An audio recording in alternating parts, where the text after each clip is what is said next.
Hey guys, tonight we embark on a slumberous journey to the heart of the Song Dynasty, where Kaifeng awaits in the early morning embrace of mist and bustling life. Imagine waking up in this ancient capital, where the harmonious blend of tradition and innovation greets you like a complex orchestra beginning its overture. The air is thick with the intoxicating aroma of breakfast foods wafting through open windows, mingling with the distant chatter of citizens already hard at work before the sun fully breaks over the horizon. But hold on to your pillows because you probably won't survive this without a good night's rest.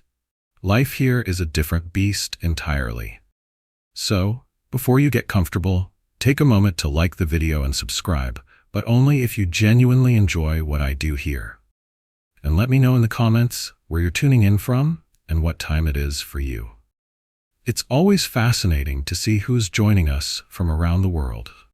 Now, dim the lights, maybe turn on a fan for that soft background hum, and let's ease into tonight's journey together. You find yourself stirring from sleep, wrapped in the delicate linens of a Song Dynasty divan. The external world slowly comes into focus, starting with the sounds filtering through silken screens, vendors calling out their wares, the clip-clop of horses on cobblestone, and the light brushing of early risers sweeping their thresholds. As you rub the sleep from your eyes, the room gradually reveals itself.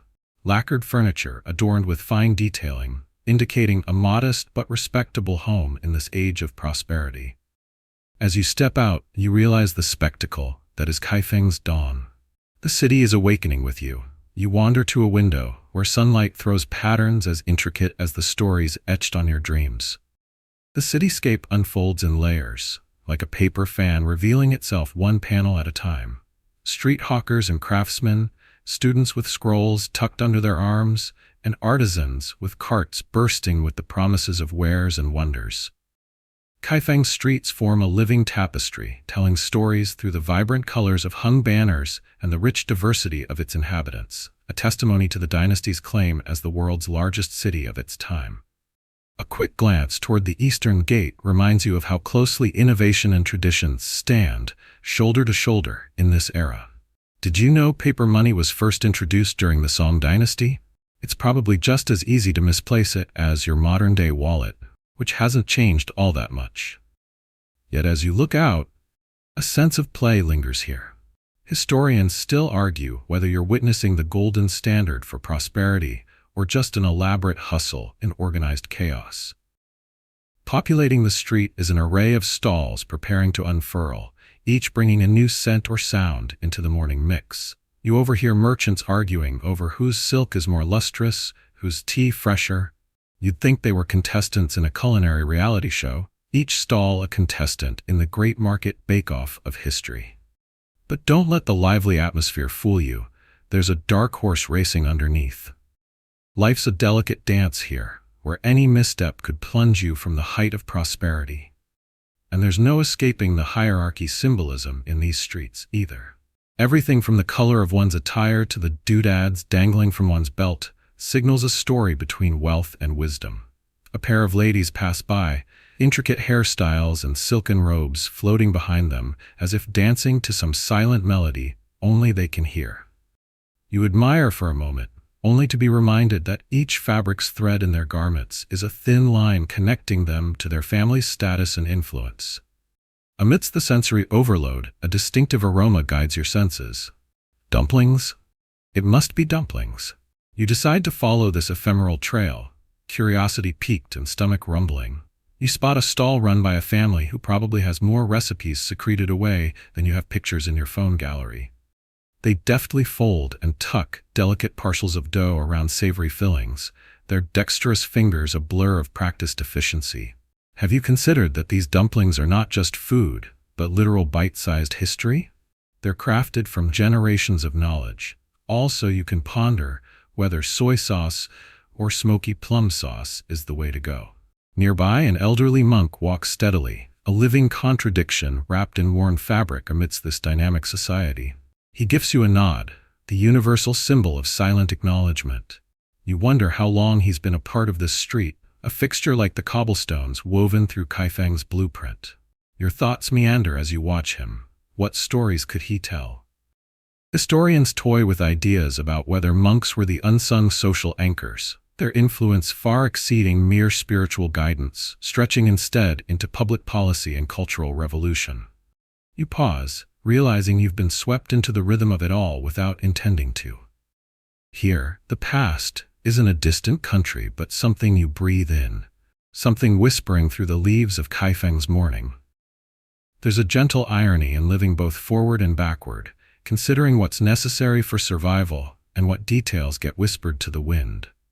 It's about holding on to treasures that slip through your fingers like sand, yet recognizing each grain's role in shaping the broader landscape. But don't get too comfortable.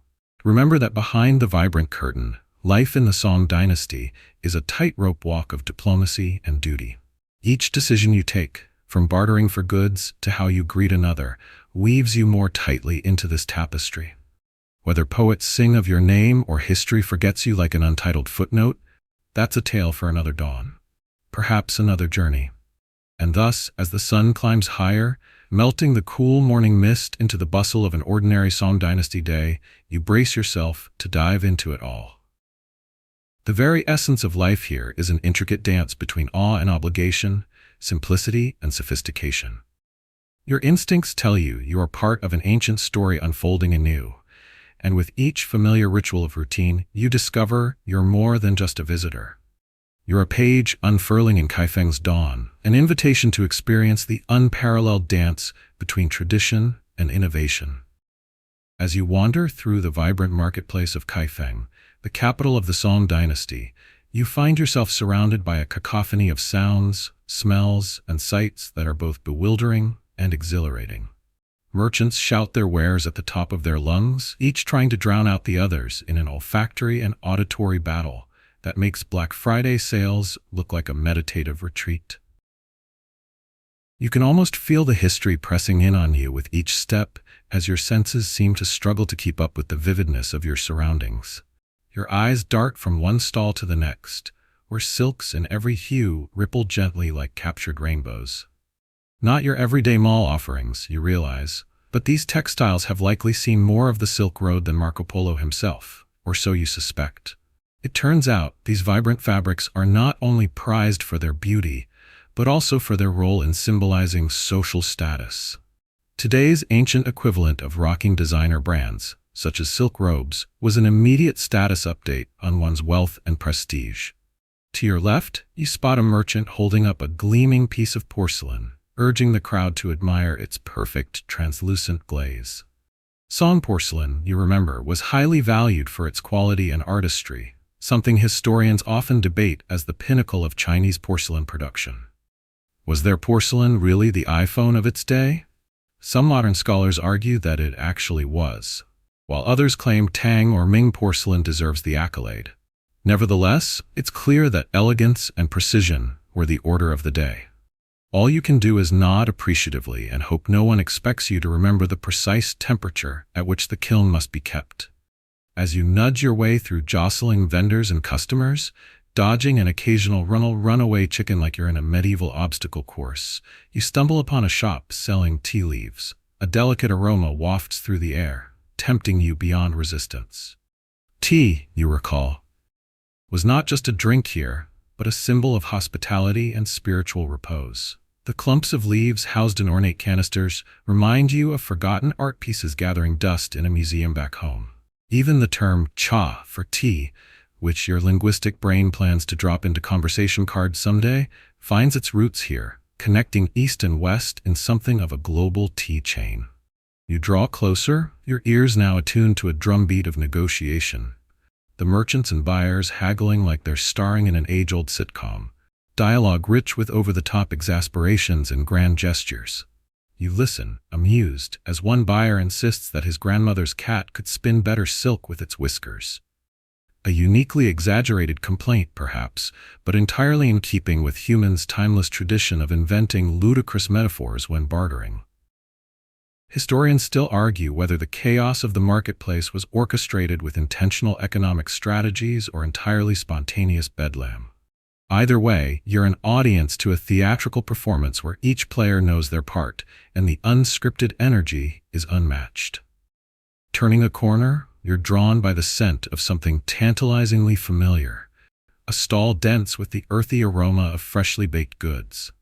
You witness heated debates over dumplings and noodles more intense than any sports rivalry back home. In the midst of this organized chaos, hawkers are offering everything from exotic spices to curious potions. You reckon some of these elixirs could heal you, or possibly poison you, though you'd prefer not to test the boundaries. As the day unfolds, you're being swept along, your senses buffeted by waves of textures, scents, and voices that gather into a symphony of daily life.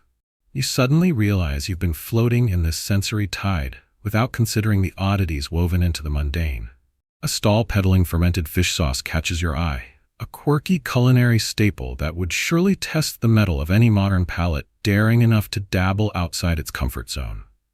The more you see, the clearer it becomes. This marketplace is not merely a marketplace. It's a living tapestry of interconnected lives stretching back and forth through ages. A sprawling, pungent network of trade routes that whisper tales of far-off lands, and you, dear traveler, are but a transient figure skimming its surface.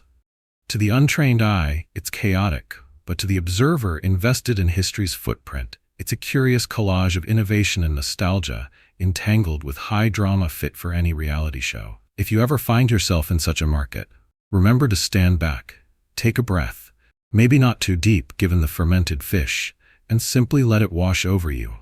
For one day, these memories will whisper the saga of the Silk Road, a grand tale woven into the very air you're breathing.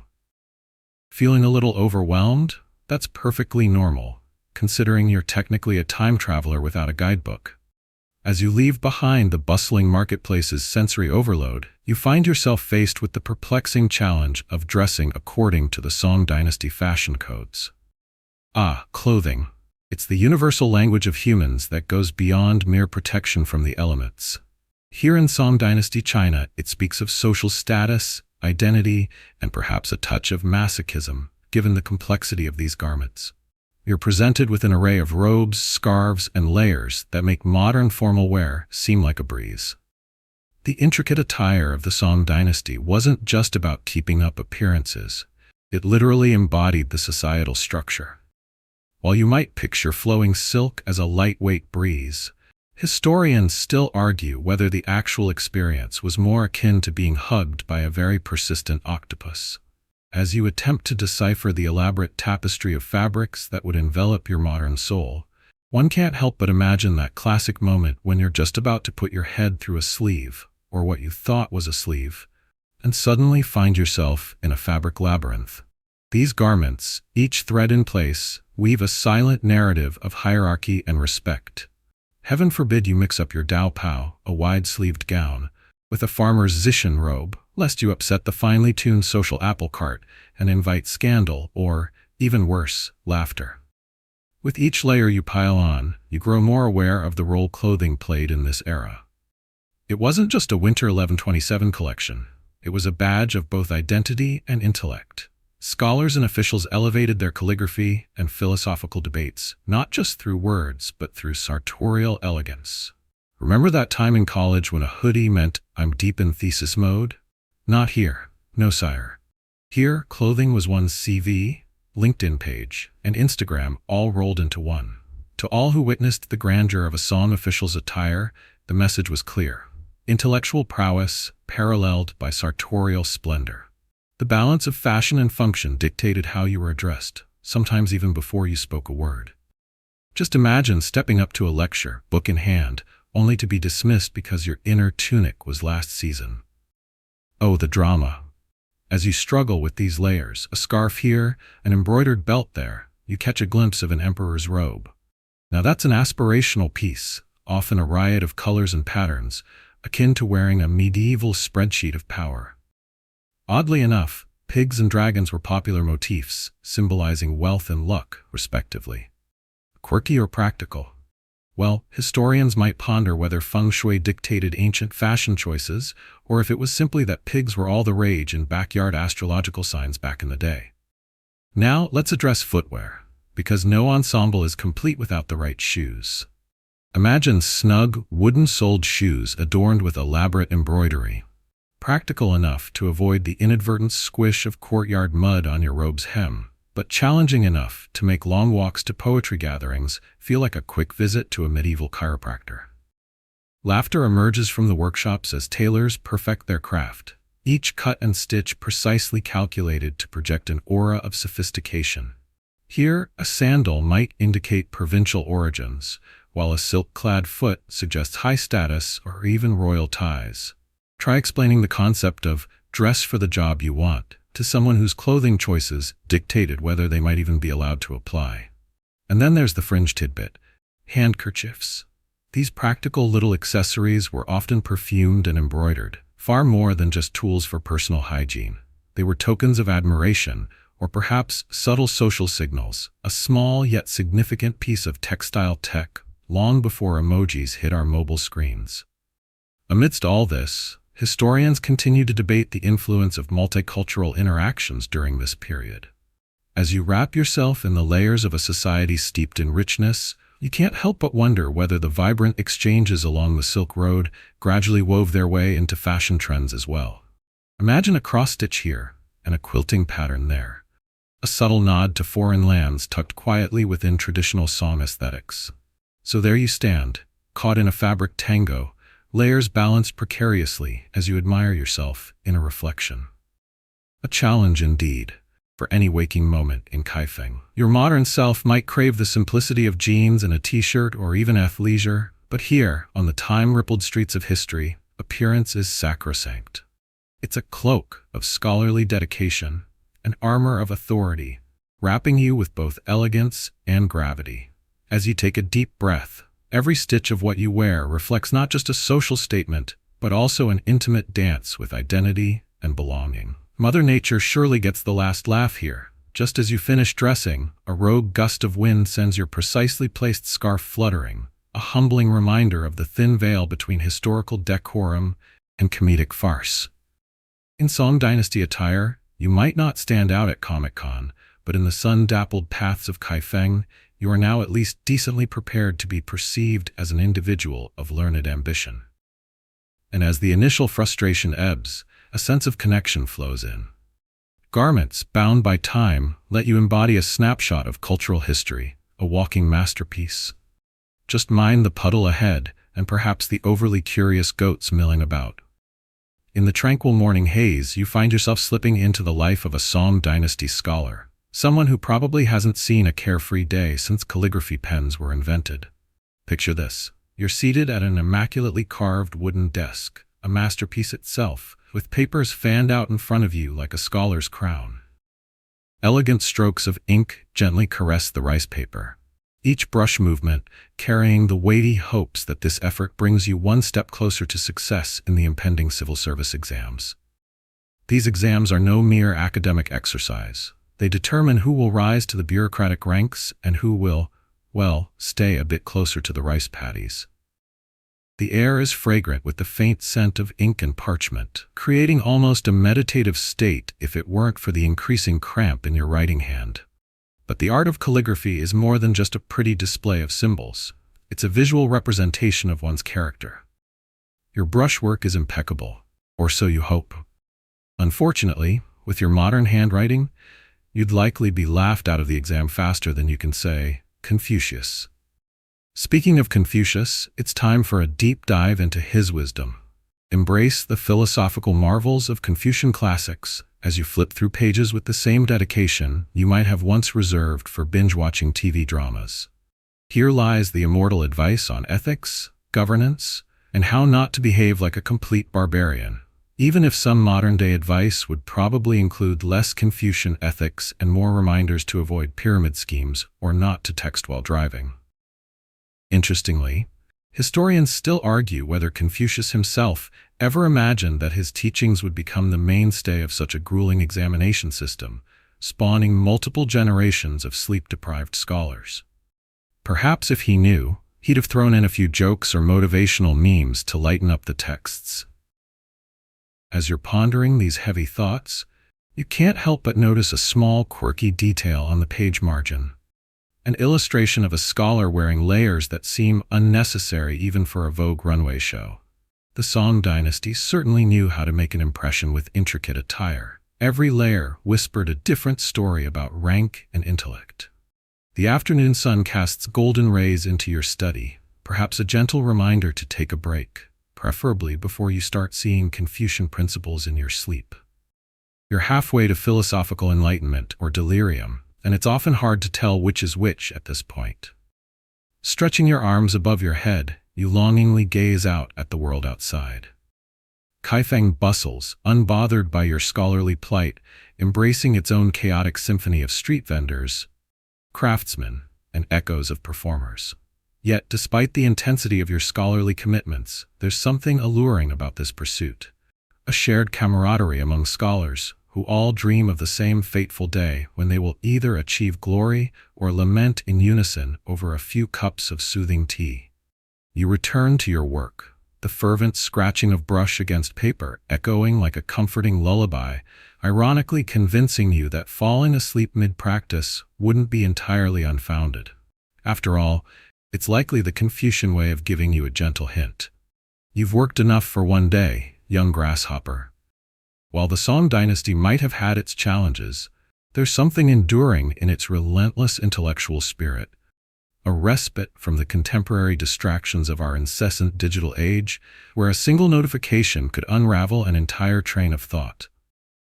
Here, the only buzzing is that of focused concentration, the only tweeting coming from the cheerful sparrows outside. Simplicity can be sweet, even if every muscle in your hand feels like it's plotting a Renaissance-era revolt.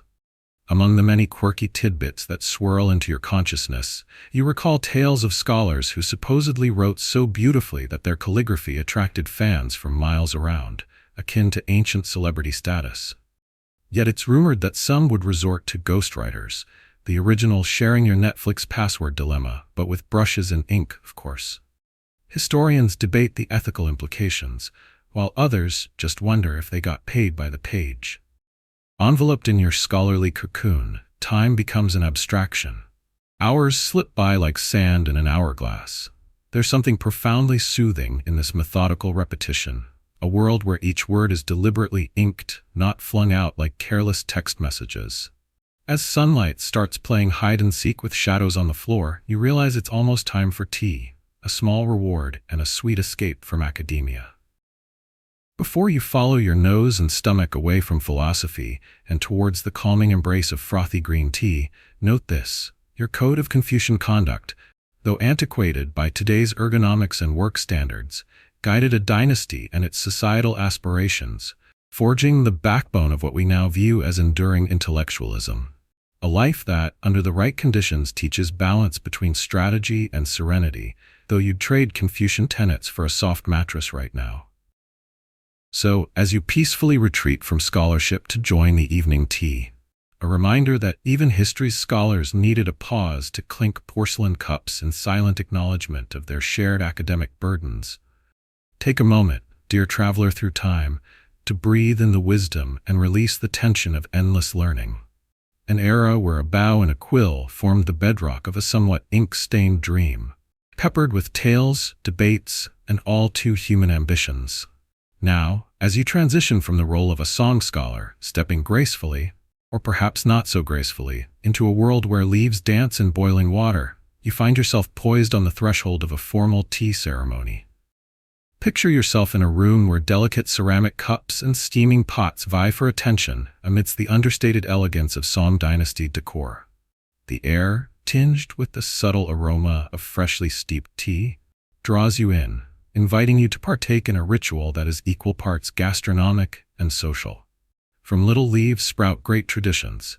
The Chinese were early pioneers in recognizing the calming benefits of this cherished brew.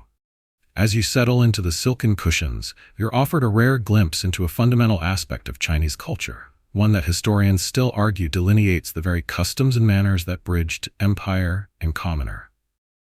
Tea, it seems, is far more than just a drink. It is an experience. Your host moves with a calculated grace, each gesture intentional. First, the warming of the cups, known as wenbei, where hot water splashes gently over the ceramics, ensuring every droplet of tea remains at a perfect, palate-pleasing temperature. The exactitude required brings a touch of gravity to the room, as far removed from your typical morning scramble to a coffee machine as one can imagine. Meanwhile, you note the precision with which tea leaves, harvested and processed with almost sacred care, are measured and introduced to the teapot. In Song Dynasty China, the quality and origin of these leaves reflected not just personal taste, but the very status of the individual offering them. As you might expect in a gathering like this, etiquette governs everything.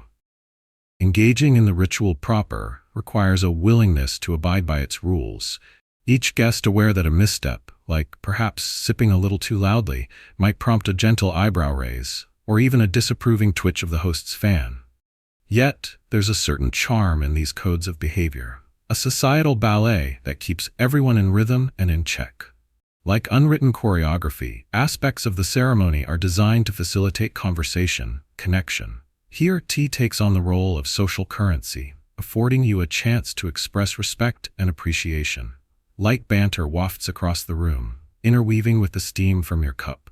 Suddenly, you're a part of something greater, a tradition dating back centuries, binding you to hosts and guests past. Between sips, you ponder whether historians are correct in claiming that tea scenes played a vital diplomatic role, fostering networks of trust and alliance. But for now, that's a thought best left to the sages.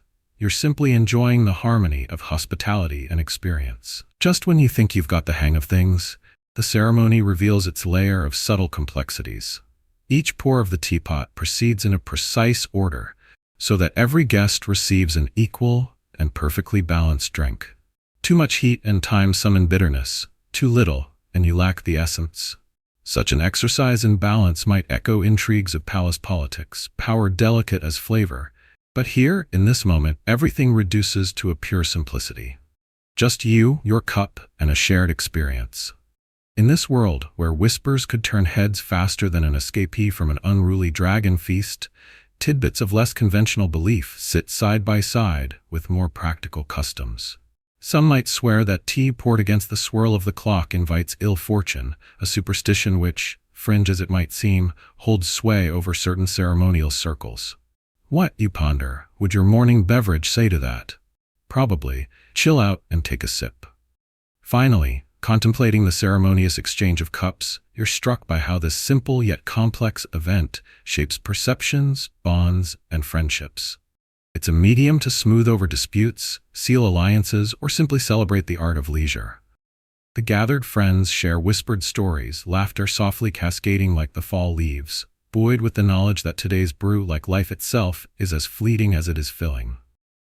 Were you to linger further on the timeless brew before you, you'd maybe start weaving tales of Emperor Huizong, said to have penned prolific treatises on tea, elevating him almost to celebrity status among those who sought art in leaf and water. Tea, you now realize, is an anchor to tradition, a reminder of the ever-connecting thread that winds its way through the fabric of history. But for now, the ceremony concludes, with bowls and minds emptied, steeped in the mellow satisfaction that only time, tradition, and a touch of refined ceremony can provide. You might even call it the perfect prelude to an empire's feast. As you gently rise, nodding and murmuring words of thanks, you can't help but appreciate this woven tapestry of civilization. Every silk thread representing a nuance of culture, every echoed laugh a testament to resilience, every sip a pause, a moment to consider. And maybe, just maybe, you'll carry a hint of this serenity back into the chaos of your own hyper-caffeinated, microwaved, on-the-go reality, adding a dash of diplomatic flair the next time you navigate the bewildering expanse of a contemporary coffee shop queue. As the bustling Kaifeng market clamor fades behind you and your taste buds tingle with anticipation, you find yourself at the entrance of a Song Dynasty banquet hall. Here, the art of culinary indulgence reaches its pinnacle. You're invited to experience an exquisite banquet that showcases the best of Song cuisine, a world where flavors both familiar and exotic vie for attention. Think of it as a historical version of a 5-star Yelp review, where every dish is both a visual masterpiece and a taste revelation. As you enter the hall, you're overwhelmed by the rich aromas wafting through the air. A symphony of scents, ginger, garlic, star anise, and unfamiliar spices dance around you, tempting and teasing In a culinary flirtation of the ages, you can't help but wonder if their fascination with exotic ingredients was the medieval equivalent of fancy fusion restaurants today. Were you expecting chicken nuggets? Because this is more layered than any fast food experience. The elite of Song society, officials, scholars, perhaps even a poet or two in their more festive spirits, mingle and mutter softly, epitomizing grace and elegance. You're acutely conscious of your attire, each robe, sash, and layer meticulously donned because, of course, slotting into this ensemble is a sign of social standing. You're all set for an evening that is as much about maintaining decorum as it is about indulgence. On the grand table stretching before you, dishes are arranged with the precision of a feng shui master. The table is alive with vibrantly hued vegetables, roasted meats, and elaborate sauces, each a testament to the Song's burgeoning trade networks. You spot some bird's nest soup, a delicacy meant to improve health, possibly akin to a medieval smoothie cleanse. Edible swallows' nests, anyone? Mind your teeth. Historians still argue whether it was the luxurious use of snake meat or the preference for jellied fish skin that truly defined the adventurous nature of Song taste. You, however, are more focused on not looking too bewildered as you glance at a dish presented as a tribute to the emperor. Prized bear paw, something you might not see presented for no messing around Mondays at your local diner. Yes, bear paws. Did someone say farm to table? Eating here is not just feeding the body, but an elaborate performance of cultural savoir-faire. You quickly observe that the right cutlery, well, chopsticks mainly, and its mastery can make or break you faster than a viral tweet. Attempt to lift your food with finesse, avoiding the mistake of stabbing your chow in a rather undignified fork-like manner. Here, conversations bloom like jasmine tea, subtle yet potent. You're drawn into discussions of poetry, art, and the pleasures of tea. Etiquette dictates your responses be guarded yet warm. An exercise in cat-like grace you've probably never attempted at Taco Tuesday. As a mainstream fact for the brain to munch on, Song banquet culture was notably influenced by evolving Confucian ideas, which intricately wove social status into the dining fabric. So no belching allowed unless you're channeling your inner rebel poet. Somewhere amidst the banquet, plates of duck, pork, and chicken vie for supremacy before your senses. It's a culinary battle royale. The region's love for seafood is evident in the delectable grilled fish, their scales shining like armor. In the corner of the table lies the undeniable expression of coming culinary prowess. Fermented black soybeans, a quirky tidbit lauded for redefining flavor landscapes with their umami punch. You're soon deciphering the singing praises of a Ming Dynasty-inspired soup, which comes laden with pearly white winter melon and thin whispers of delicate jasmine. Song culinary artists were adept at balancing texture and taste, a skill that left future generations with a rich culinary heritage, marked by innovations that hint at the broader shifts between tangibly opulent and essence-focused flavors. The air hums with possibility as you peer at a peculiar dish, not often seen, a dessert with lotus seeds and honey, drizzled over with what one hopes is candied algae. You tap into a world where historians still cherry-pick over whether salted plum liquor or the rare eating tender chives made that indispensable aftertaste. Such debates might seem bafflingly intricate, not unlike whether modern jeans are wearing people instead of the other way around. As the banquet draws to a close and your stomach swells as much as your mind, you have to embrace that Song dining not only indulged the senses but was profoundly metaphysical. A declaration of societal order and philosophical stances on life. Mingling platters became declarations on status, and food reflected both global inspirations and local harmonies. Amidst the gentle ebb and flow of chatter, you discover the essence of Song culinary art, a ceaseless adventure for the palate, an expedition beyond the provincial confines of taste and texture. Until now, you thought sourdough was a passion.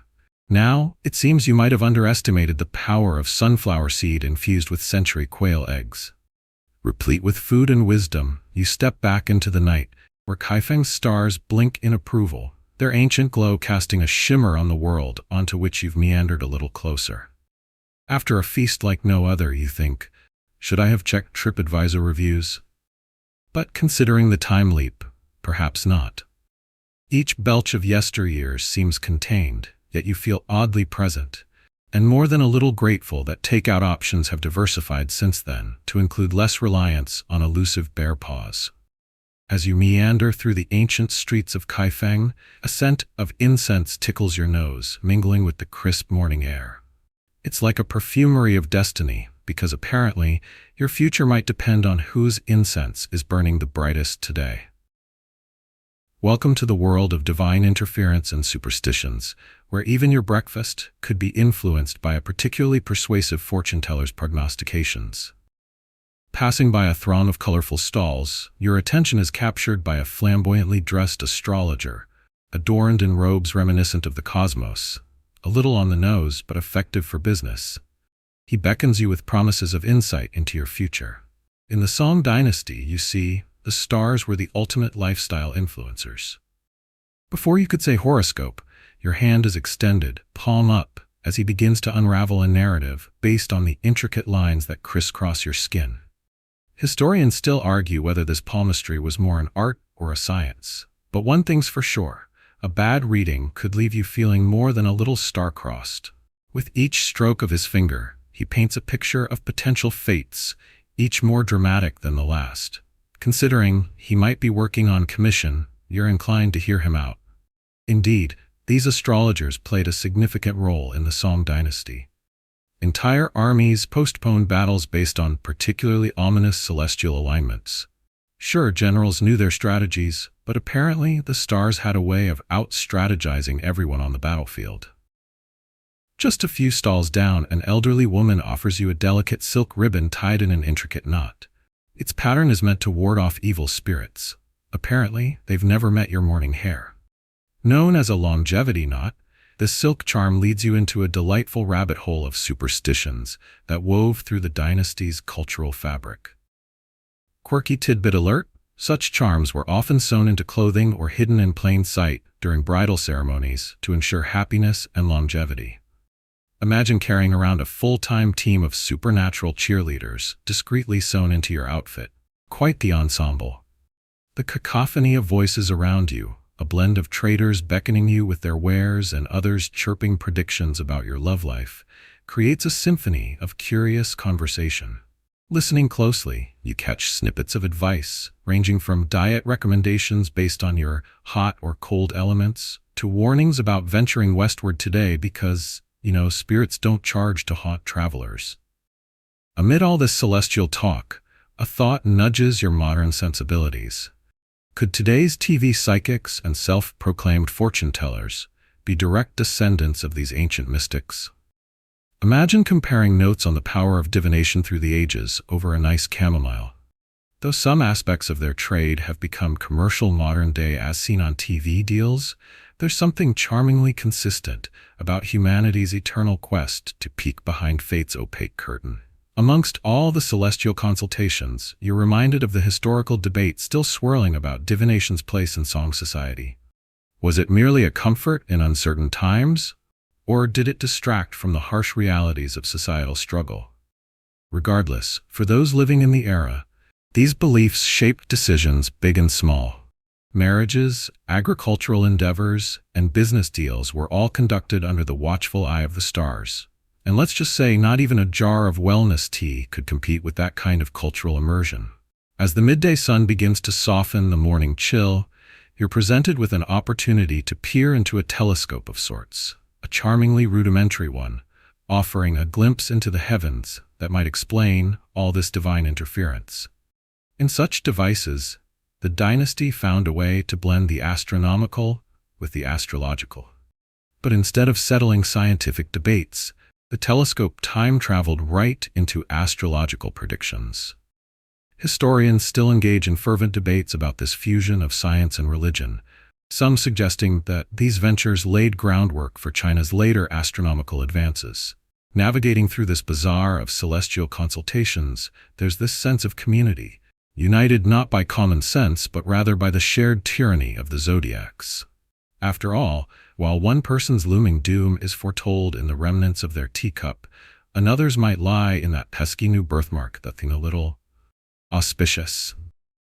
As twilight begins to stretch its fingers across the sky, the astrologers and fortune-tellers roll up their tents, tucking prophecies and promises into their many folds. It's a curious display, half theater, half solace. You move onward, looking back at the day's revelations, thinking they'd make a killer best-selling novel or at the very least, top-notch reality TV. Perhaps you're the one meant for great things, only time, and maybe that ribbon in your pocket, will tell. Your journey through the day in Song Dynasty China has led you here, to the infamous dance floor of red tape and bureaucracy. Picture this, a world without digital forms or online chat support. Instead, you're facing a forest of scrolls and documents that would rival the paperwork needed to apply for your first driver's license. You're still digesting that elaborate song banquet, and now you're about to chew on something even denser, administrative intricacies. Imagine trying to navigate this historical ocean of bureaucracy with nothing but a quill and an overworked inkstone. This ocean? Filled with formidable waves of officials, each one determined to sink your modest dinghy of progress in favor of more ceremonious junks. You see, the Song Dynasty was known for its complex administration. A fact that's not too different from today's governmental setups, complete with their own flavors of Byzantine-inspired policies. You're here to file a simple property transaction, or perhaps petition for something as insubstantial as a permit to sell, let's say, dragonbeard candy at the local fair. To even begin, you must first identify the right office among many. The Board of Revenue, Board of Rights, or any number of other beautifully named establishments. Historians still argue whether the complexity was a calculated effort to cement power dynamics or just an organic outcome of a rapidly advancing society. The sheer number of officials and layers of administrative approval were impressive. You'd find an overwhelming variety of clerks, aides, and scribes, each with their own niche function. They were like the ancients' version of automated emails, often giving you seemingly helpful but ultimately circular advice. Some historians find amusement in this, suggesting these bureaucratic layers were intentionally perplexing to maintain authority and control over resources and people. You can imagine doors opening and closing in a continuous rhythm, backdrop to an endless chatter slightly hushed by thick curtains hanging from the ceilings. Kung Fu diplomacy could be an art here.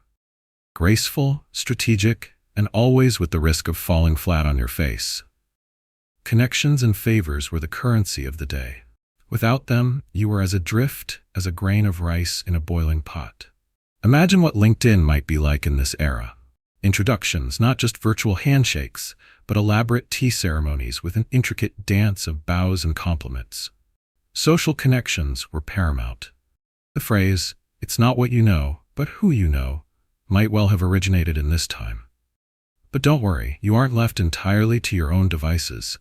Personal merit was also respected. Sometimes. The civil service exams were one avenue for advancement, symbolizing a ladder of mobility, albeit with missing rungs depending on your lineage or personal connections. If you failed, perhaps due to writing the wrong character 5 times over, the bureaucrats wouldn't be impressed by your innovative take. It was back to the inkstone for you. Yet, quirks were part of the routine. Have you ever heard of the fragrance of ink? Some scholars cringed at the mere thought of it blending too overwhelmingly with the vanilla aroma of scrolls. The officials harbored their own superstitions about it, claiming a particularly sweet-smelling ink was a sign of good fortune, a bizarrely overlooked fact in the art of appeasing an official's demand for papers scented with success. And so you find yourself, quill in hand, navigating this maze of confounding processes. The air is heavy with the scent of dried fish skins, lunch hour must be near, and your mind's to drift momentarily to the blissful sound of cat videos from the comfort of the 21st century. But there's no escape. No pausing the video here. It's all wait times and gentle persuasion, nodding along to explanations delivered with all the warmth of a cold, damp sock. Maybe you're tasked with acquiring the all-important chop, a stamp that's not just a rubber mark, but a manifestation of authority. The sound of stone grinding against stone is comforting in its timelessness, as ink seals are pressed with gentle precision onto parchment, each thud a resignation to the permanence of your fate within these walls. So here you are, contemplating your next move, while scribes busily pace in synchronized chaos, their sandals shuffling rhythmically in the background brushwork of bureaucratic elegance. Your patience, tested by cues as enduring as bamboo, stretches until you finally see daylight. An official nods, and the process, winding as it might be, nears completion. You can't help but smile, thinking about the small victories of life and the unexpected pathways through systems that, at first glance, seem insurmountable. Possibly you learn that a simple smile and some timely humor may, as often is the case, open more doors than the longest of administrative dissertations. It's like live-action roleplay, but instead of dragons, you're wrestling with commas and clauses. And just like that, you're surviving a day in Song Dynasty China, having navigated its bureaucratic web. Congratulations ought to be in order. If only you could find the right department to file that request. How about visiting craft workshops next as a much-deserved reward? A brief escape to admire porcelain artisans at work, where the only hot air you'll encounter comes from the kiln. As you step into the cool, shadowy interior of a Song Dynasty porcelain workshop, a symphony of sounds greets you. A gentle rhythm of hammers on clay, the hiss of a kiln, and hushed conversations between artisans. This is a world where artistry meets practicality, where every pinch of clay is a step closer to perfection. It's not quite like the do-it-yourself pottery classes some of us dabble in today, followed by a comforting cappuccino. No, this is artisan work elevated to such heights it sometimes feels like pottery should belong in the Olympics. Porcelain, known to many as China, how original, right? Is the pride of the dynasty, a defining export that garners attention even from the far reaches of Europe. The craftsmanship here is more meticulous than assembling IKEA furniture with Swedish instructions. Artists carefully mold each piece, a process so laborious you almost want to join them, if not for the fear of inadvertently committing a historical faux pas. You watch as a chunk of kale and clay transforms into a smooth vessel, destined to grace the dining tables of wealthy aristocrats or perhaps be shipped across the world to dazzle foreign courts. The process is as delicate as it is demanding. The workers here are both artists and scientists, understanding not just the form, but the chemistry of their craft. One mainstream historical fact is that Song Dynasty porcelain is known for its innovation, particularly in celadon glazes, a soft, jade-like finish that became the gold standard, or should I say, green standard at the time. Interestingly, artisans of the era didn't just focus on the aesthetic appeal. They often built small imperfections into their works, a reflection of a belief in wabi-sabi, if you will, long before it became a trendy magazine feature. This idea that beauty lies in imperfection is not just quirky but deeply philosophical, reminding you that nothing, not even porcelain, is flawless. And while mainstream acceptance focuses on the beauty of Song porcelain, historians still argue whether these artisans were the true progenitors of mass production, considering their efficient, almost assembly line methods.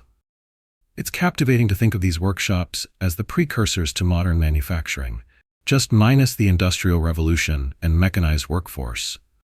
But still, quite the feat. Moving deeper into the workshop, you're struck by the painstaking care taken in each step, from shaping to glazing. Imagine trying to carve intricate designs with a shaky hand after one too many espressos. It's no small feat in a world devoid of fancy modern contraptions like electric pottery wheels or automated kilns. Instead, artisans rely on experience and keen senses, from the scent of the clay to the perfect shade of glaze. It might come as a surprise, but each kiln is fiercely guarded, a bit like how certain chefs closely guard their Michelin-starred recipes, minus the seared ahi tuna. The temperatures, designs, and firing techniques are secrets, passed down through generations with whispered words rather than YouTube tutorials. There's a reason, after all, that this craft captivated an entire world, driving a bit of healthy competition among the firing kin. One could easily imagine, between the lines of smoke and clay dust, a young apprentice jotting down perfunctory notes, absorbed in the knowledge shared by venerable masters. And who knows? Some of those apprentices could very well be moonlighting philosophers. After all, practicality and introspection make quite the partnership. Perhaps with enough experience, they might even be considered for roles in the imperial kilns.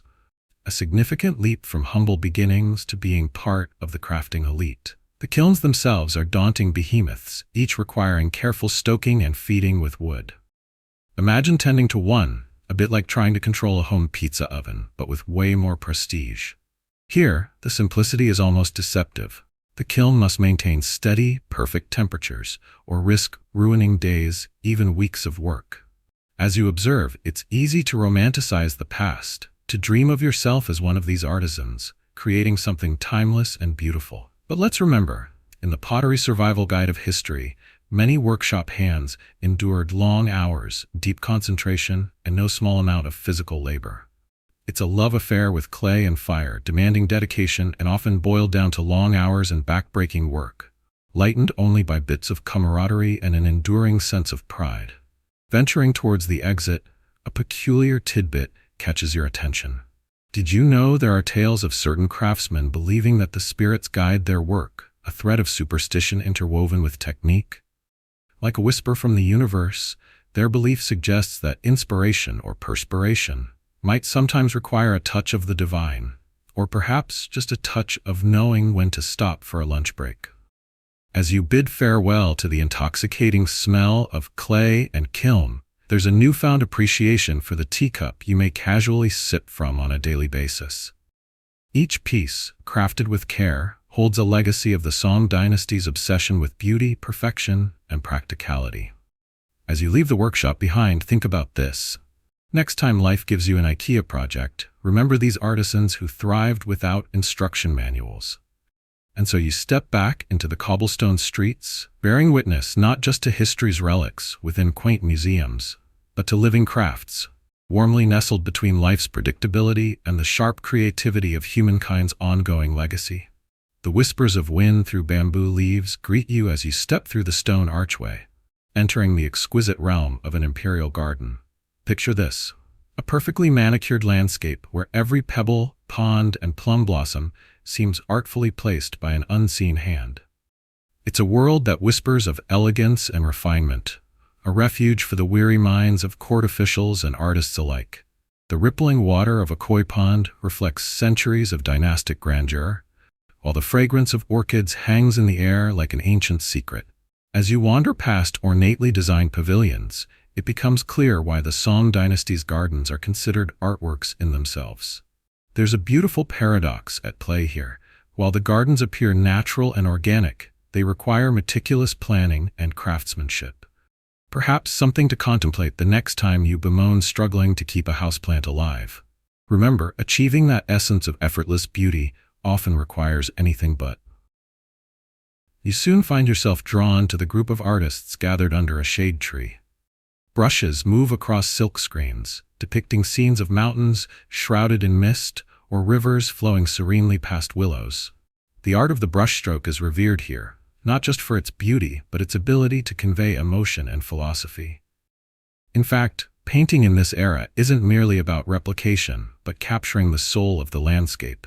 A philosophy, some might argue, is lost in today's pursuit of the perfect Instagram shot. Historians still argue whether these gatherings of artists and poets were exclusive to elite circles or if the common folk had access to them as well. What is certain, however, is the lingering impact of these cultural pursuits on defining the era's intellectual climate. A poet rises to recite verses, the lines flowing like the very streams they evoke. Poetry, you learn, is a social art, a medium of connection, engagement, and sometimes playful one-upmanship. In this world, a poorly constructed couplet could be as socially damning as a faux pas at the emperor's dinner table. Your attempts to compose your own verse results in a couple of awkward metaphors, but also a newfound appreciation for the lyrical mastery surrounding you, a place perhaps where your talents might a bit of nurturing, to put it gently. You continue your exploration and enter an open space filled with silk scrolls, paints, and smiling calligraphers eager to share their art. The gentle dance of the calligrapher's wrist across the paper draws you in. Here, calligraphy is not just an artistic expression, but also a litmus test for one's character. The balance, the pressure, the flow of the ink, all reveal something deeper about the calligrapher.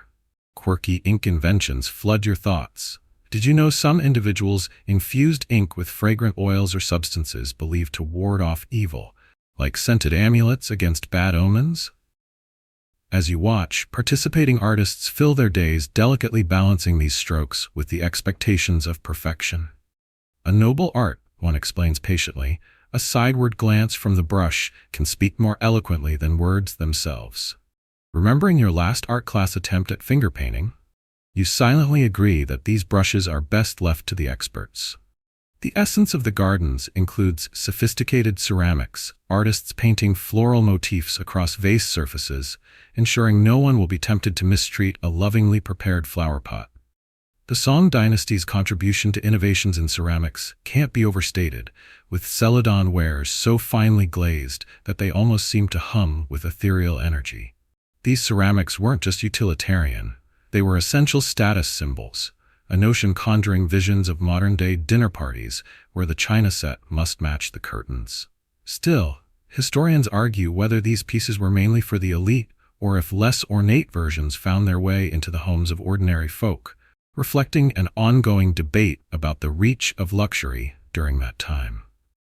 In this tranquil haven splashed with paint and poetry, it's easy to forget about the bustling world outside.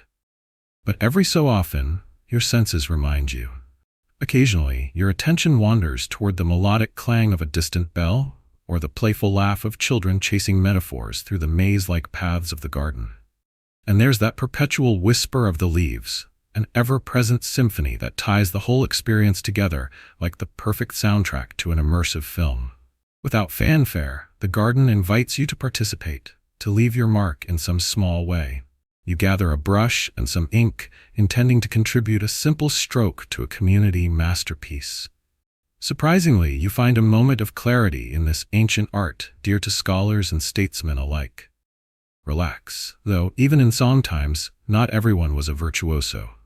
A fact that may offer a comforting nod to those of us still struggling with stick figures. Eventually, the sun dips lower in the sky, casting long shadows that creep like ink across pages of parchment. You find yourself drawn towards a quiet corner where storytellers spin tales woven through generations and memories. They recount fables of brave warriors, celestial romances, and divine encounters, blurring the lines between history and legend.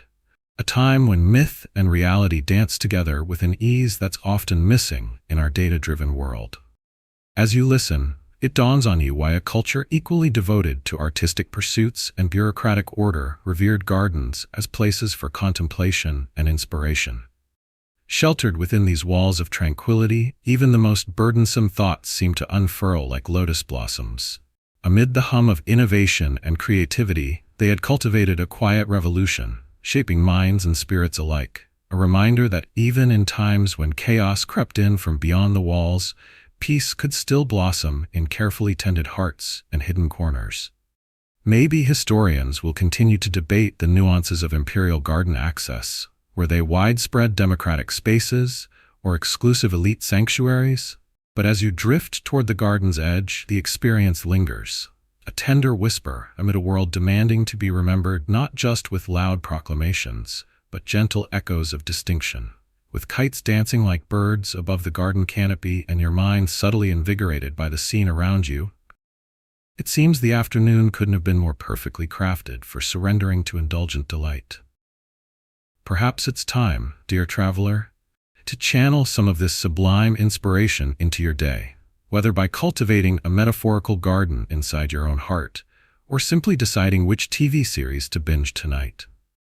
You've made it through the lively streets of Kaifeng, the bustling markets, and the labyrinth of bureaucracy, and now you find yourself on a journey beyond the city.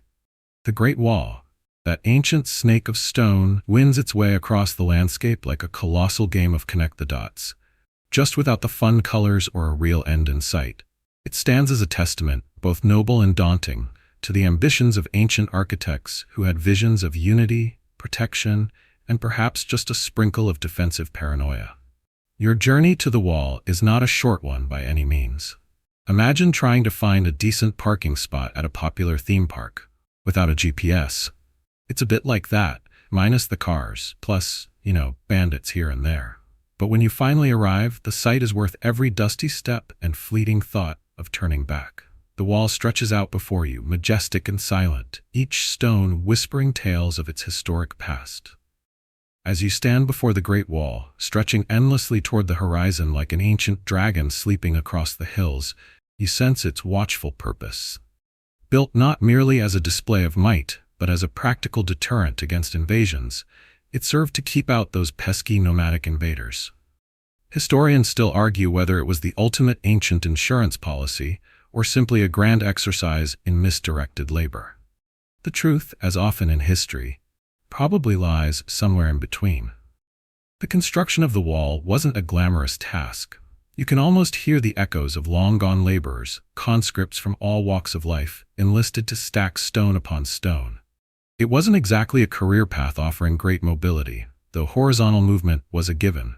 Imagine the smell of sweat and simple meals cooked over open fires, the exchanges of grim nods between workers serving alongside each other under the open sky for years on end. Some say the effort equaled the labor poured into some of the world's greatest modern structures, proving once again that teamwork makes the dream work, or at least makes a massive wall. Sensory details envelop you as you tread along the uneven stones. The cool breeze brushing your face carries with it the faintest hint of pine from the nearby forests, and there's a curious silence, interrupted only by the distant caw of a hopeful bird searching for its next meal. The wall doesn't just stand as a fortress, but also as a stage, having witnessed silent nights under a sea of stars and bustling days when it served as a vital lookout point. One wonders, did the soldiers stationed here ever wish for distractions beyond the picturesque rolling hills, perhaps a board game or two? Beyond its military function, the wall also functions as a canvas for an eclectic mix of graffiti, some ancient, some less so. It's a bit comforting, really. No matter the century, folks do love to make their mark. Whether it's a carved poem or a crudely drawn picture, these etchings tell stories of guards, adventurers, or perhaps just bored souls whiling away the hours with the original form of social media. Wall posts. Legends, of course, cling to the stones like vines. There are tales of ghosts and spirits that roam the wall at twilight, forever watching over the lands they once swore to protect. An ethereal army patrolling the past, some would say. Did one particular guard patrol long enough to earn eternal overtime? Or is that just the breeze playing tricks on your ears as it whispers through the battlements? And then there's the debate surrounding the wall's effectiveness. Was it a giant, immobile guard dog that kept rivals at bay, or a symbolic line in the sand that ultimately had more bark than bite? The Mongols did manage to make it past this formidable structure in their day, leading some scholars to suspect that while the wall was an impressive feat, it wasn't entirely impenetrable. Think of it as the medieval version of remembering to lock the door but leaving the windows wide open. The wall stretches far westward, a convoluted ribbon of defense and determination. Did you know it's not a single continuous barrier, but rather a collection of walls and natural defenses strung together? Kind of like an ancient patchwork quilt, just one you wouldn't want to snuggle up with during a chilly night. Although sometimes romanticized as one continuous entity, the truth again proves to be a bit more complex. And the feet! Oh, the feet that once walked these stones. Traders, warriors, nomads, perhaps even a lost poet, seeking inspiration from the sweeping vistas or crafting a haiku about aching arches. They all left their mark in ways invisible to the eye, but palpable through the senses. As you walk along, it's easy to imagine a day in the life of a guard posted here. The relentless pacing, more for warmth than vigilance, each step a silent prayer for something, anything, to appear on the horizon to break the monotony. Perhaps a particularly chatty magpie, or one of those street astrologers from Kaifeng, eager to consult the whereabouts of the stars for a game of chance. The solitude, broken only by the changeover of shifts, or the echo of a distant horn signaling the arrival of a trader caravan. With the sun beginning its inevitable descent, you stand, a little awestruck, a little tired, but undoubtedly moved by the immense effort and hope resting in each stone. You've been part of its story today, not as a laborer nor as a guard, but as a humble observer, much like the wall itself. Witness to the ebb and flow of time across a vast empire. It's time to turn back, lest the romantic hues of dusk lull you into becoming just one more ghostly figure upon the battlements. The city awaits, and with it, the next chapter of your time in the Song Dynasty. Take a last look, breathe in the legacy, and as you trudge away, remember, history, like the Great Wall, is not just to be seen, but to be felt. As you step into the dimly lit temple, a serene hush envelops you like an ancient whisper. The woody aroma of burning incense swirls lazily in the air, mingling with the faint notes of floral offerings left by devout worshippers. Your feet glide over worn stone floors that have borne the weight of countless pilgrims before you, each step a testament to humanity's enduring quest for the divine. You attempt to take in your surroundings, where the spiritual heart of the Song Dynasty beats softly yet distinctly, characterized by a harmonious blend of Buddhism, Taoism, and folk beliefs. The towering statues before you are enough to make anyone feel a tad self-conscious about their gym routine. Each figure, carved with extraordinary detail, tells stories of transcendent beings, ranging from the serene countenance of the Buddha to the mischievous grin of a Taoist immortal. Their presence commands reverence, inviting contemplation and sometimes a double take, just to ensure that immortal really winked at you after all. As your eyes adjust to the gentle glow of lanterns that cast elongated shadows across ornate walls, you can't help but marvel at the temple's intricate craftsmanship. Artisans of the Song Dynasty, driven by a devotion that weaves seamlessly with artistry, have created an environment that is as much a tribute to human skill as it is to spiritual reverence. Complex woodwork patterns overhead tell stories of celestial journeys, each latticework a poem written in the language of precision and patience. Buddhism during the Song era wasn't just limited to serene contemplation and deep philosophical ponderings. It had a rather mundane counterpart in the form of religious souvenirs. Pieces of scripture written on delicate slips of paper were popular offerings, and you might find yourself secretly wishing you could snag a couple to stick on your fridge back home. Historians still argue whether these items were more valuable as decorative artifacts or spiritual tokens. But then, who am I to question a millennium-old merch strategy? But it's not all Buddha and bliss. Remember the star-crossed lovers you saw whispering at the marketplace? The pagoda's house echoes of their fervent wishes, resonating with Taoist prayers, seeking blessings for everything from good harvests to love that outlasts even heaven's wrath. Taoism, with its focus on harmony, longevity, and slightly less melodramatic deities, stands as a gentle counterbalance to Buddhist introspection. Temples often hosted elaborate rituals, complete with dramatic theatrical music and ceremonial dancing. Think Broadway meets transcendental meditation. Yet, beyond Buddhism and Taoism, the temple isn't shy about showcasing a theatrical flair for the supernatural. Here, under the ornate eaves, you find a pantheon of local deities, some with familiar yet exaggerated human traits. Caricatures rather than idols, they oversee aspects of life untamed by formal religion, like ensuring your rice doesn't boil over during ceremonial feasts. The locals believe fervently in their guardian spirits, offering incense with an earnestness that would make your kneeling before the Wi-Fi router pale in comparison. In this vivid tapestry of spiritual offerings and beliefs, one finds the role of women quietly transformative. Female devotees actively engaged in temple life, sometimes even as proprietors of the spiritual sites. Their involvement was rigorous and multifaceted, contributing significantly to communal welfare. Whether as priestesses or lay benefactors, women wielded a spiritual influence more substantial than one might anticipate, subtly challenging the strictures of a male-oriented social order. As you stand there, contemplating a deity's affinity for love rather than war, save for the occasional lover's spat, you grasp the interplay of faith locked within these temple walls. The Song Dynasty temples didn't just house gods and spirits, but rather served as community hubs and centers of moral guidance. They were places to navigate the complexities of divine favor and spiritual mandate, all sprinkled with an occasional dash of humor if you managed to catch it. Scholars today still debate the extent to which these religious practices had a broader socio-political impact. Were temples purely spiritual havens, or did they play a slyly significant role in maintaining social order and power dynamics? There's no consensus yet, No vintage manuscript convincingly lost then found in a dusty attic. Yet, as you soak in these whispers of history, you sense the truth may be folded into the very incense rising towards a nameless sky. Wrapping up your time here, you take a slow, contemplative walk towards the temple exit, glancing back occasionally to ensure you've fully absorbed this spiritual oasis. It's a place where the tangible and intangible waltz in delicate steps through the corridors, and even the simplest chant holds the weight of centuries. As you leave, the sound of a solitary bell toll reverberates through the chilly morning air, marking your transition from the mystical to the mundane. The temple stands firm against the skyline, guarding its age-old secrets and reverent traditions, each echo a reminder of the belief systems that shaped the very essence of the Song Dynasty.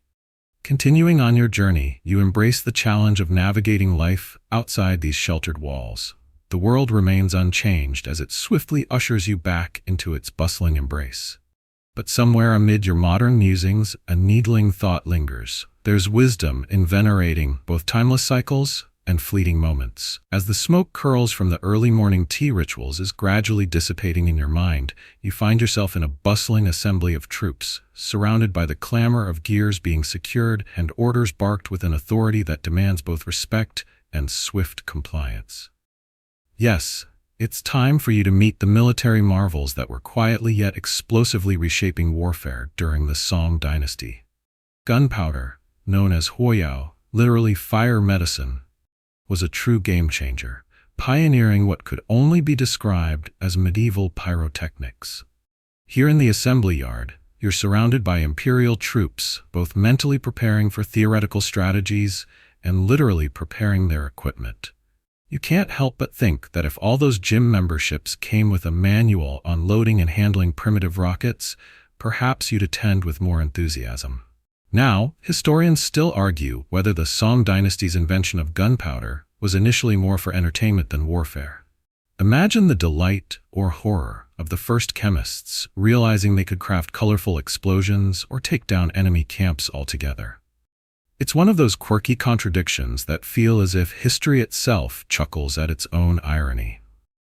The Song military officials certainly weren't laughing once they realized the same alchemical recipes meant for showers of sparks could just as easily shower destruction. Around you, troops carefully handle bamboo tubes, which are essentially the great-great-grandparents of modern artillery. Today, these fire lances and other gunpowder-based arsenals will stand among bows and arrows, being innovative cousins to traditional weaponry.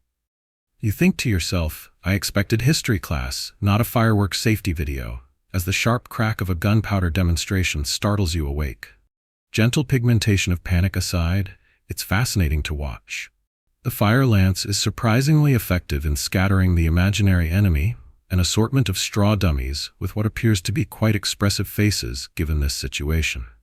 Despite the noisy performance, troops operate with an odd grace, like synchronized swimmers well ahead of their time, but far less aquatic, unless, of course, you count the involuntary perspiration that seems to accompany this task.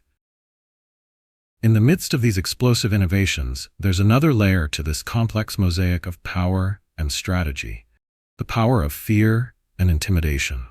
Perhaps not visible in the public courtyard, but definitely present in the corridors of power, is a whisper that gunpowder's effectiveness made many adversaries reconsider the true cost of confronting the Song military head-on. Is this effective diplomacy or simply weaponized psychology? Advanced warfare strategies or rudimentary psychological warfare? The debate simmers on, much like a pot of tea left unattended. Stepping back from the immediate excitement, consider the craftsman-like precision required. We're talking engineers not only recalibrating the aim of this early artillery, but tenaciously measuring gunpowder quantities. Picture a baker obsessing over a new sourdough recipe, but if misjudged, instead of a lackluster loaf, there's a chance of premature bang, or a literal roof-off scenario that even the Great British Bake Off would struggle to top. You scratch your head, pondering the connection between these moments and the glossy myths of military might. What does it really take to synchronize ancient technologies with grand imperial dreams? Now and then, An elder strategist walks among the troops, muttering calculations that carry the weight of both academic learning and battlefield experience. These are moments when you realize that guiding such an army requires more intellectual alchemy than magical powders alone could provide. In times where strong arms wield bows, increasingly clever minds wield the ideas of Sun Tzu and incorporate advancements with deft subtlety. But even strategic brilliance and the harsh, controlled magic of gunpowder don't fully encompass the Song's military saga. Their reliance on this burgeoning technology wasn't always a guarantee of victory. Let's be skeptical for a moment. These weapons had their kinks. Much like a new app version launch, they occasionally bugged out in the heat of the moment. Sometimes embracing new things means dealing with unexpected fiery feedback, quite literally. Thus, despite these results, it's wisdom, cunning, and alliances that ultimately secured the Song realm. The sun casts long shadows as a signal for change in the day's schedule, calling soldiers back to their formations and scholars back to their parchment. Watching these evolutions in warfare brings an ironic nostalgia for simpler times, a time when the threat of being poked with a pointy stick was the greatest fear of any warrior stepping into battle. As you reflect on how gunpowder began its incendiary journey from ancient Yangchun markets to here, with an interconnected web of innovation and trial by fire, the soldier next to you offers a sheepish grin and a biscuit. A camaraderie born out of shared danger, perhaps, and the unspoken understanding that today's training ensures tomorrow's survival. You graciously accept, pondering how some things, like the essence of human connection, remain consistent whether in peacetime or indecipherable chaos. Remembering your own modern marvels, you can't help but think about the pervasive reach of technology today, and how perhaps, thousands of years from now, someone will watch a holographic reenactment of how our smartphones evolved, with just as much bemusement and curiosity. The day moves ever forward. Though it seems like you've lived a slice of medieval adventure novel, much is left to absorb in this era's layered disciplines. Gunpowder dust still lingers in the air, a poignant reminder that innovation, chaos, and strategy often cozy up together in history's narrative. A trifecta of transformation, if you will. As you look towards the horizon, so many more windows into the world await your illumination, inviting you to probe the unknown, while grounding you in the impactful certainties of the past. As you trudge through the bustling streets of Kaifeng, the weight of your social standing is a palpable companion. The Song Dynasty might have been revolutionary in its time, boasting an urban life vibrant with commerce and innovation, but it certainly didn't leave as much room for individuality as you might like. The sprawling city is a tapestry of people stitched together by an incredibly rigid social hierarchy. Trying to find your place within this colossal jigsaw puzzle is an exercise in both humility and frustration. The air carries a blend of scents, stir-fried tofu, incense, and just a hint of horse manure. An aroma that is both strangely comforting and a reminder that everyone's place here is tightly stratified. At the top, of course, are the imperial officials and aristocrats, living in their palatial residences, enjoying the finest silks and indulgent banquets. A poor confectioner's apprentice, like you, must make do with hand-me-down robes and a diet that doesn't always remember meat exists. Historians still argue whether this social rigidity was more a tool for maintaining order or simply an unfortunate side effect of such a complex, burgeoning society. Either way, every conversation seems to require a strategic calculation of status. It's not just about what you say, but how you say it and to whom. In this environment, even the humblest greetings are loaded. Bow too low, and you're mistaken for a servant. Not low enough, and you might be dragged to face an official's wrath. If only the people in this hierarchy wore color-coded hats. Yet even that would distinguish them mostly by rank, rather than ideology or personal beliefs. Society here is like a high-stakes masquerade ball. One wrong move and you could be left off the dance card permanently. As you find yourself jostled again in the crowded street, you catch snippets of conversation, each more intriguing than the last. Everywhere people whisper of opportunities, ways to climb the precarious social ladder. The civil service exams offer one such ladder, a grueling challenge requiring brains, wit, and just the right familial connections. Perhaps that's why scholars are regarded with such awe. Like modern-day rock stars, if rock stars were known for their encyclopedic knowledge of Confucian metaphysics instead of guitar solos, a peculiar fact pops into your mind, a nugget of historical trivia you've heard whispered among the market's storytellers. Did you know some would hire ghostwriters for the civil service exams? Pretending to match your calligraphy is no small feat, but it's a clever hack for gaming a system that's hardly forgiving of failure. But even when one ascends the social rung, the climb is often dogged by the persistent anxiety of falling. Reputation is currency, and currency can be precariously volatile. A single scandal, a misplaced word about the emperor's questionable taste in art, say an overt interest in pineapple-themed tapestries, could see you plummeting down to anonymity, or worse. Every day as you weave through Kaifeng, observing this grand social drama unfold, you're reminded of the infamous story of General Yue Fei. A military hero turned martyr, Yue Fei's life is a testament to both the heights one could reach in this strict hierarchy and the swift injustice of its downfalls. Executed unjustly, his story was immortalized. Forever, a cautionary tale of too much prominence too quickly, and the perils of outshining your superiors. Yet, scholars still debate whether his loyalty was his real undoing or a convenient excuse for the paranoid fears of his superior. But let's not get too gloomy amidst the incense fogs of power plays. There's a certain satisfaction, delicious almost, in knowing exactly where you stand. Comparisons to platforms like LinkedIn might be made. After all, modern day isn't free of its own hierarchical ebbs and flows.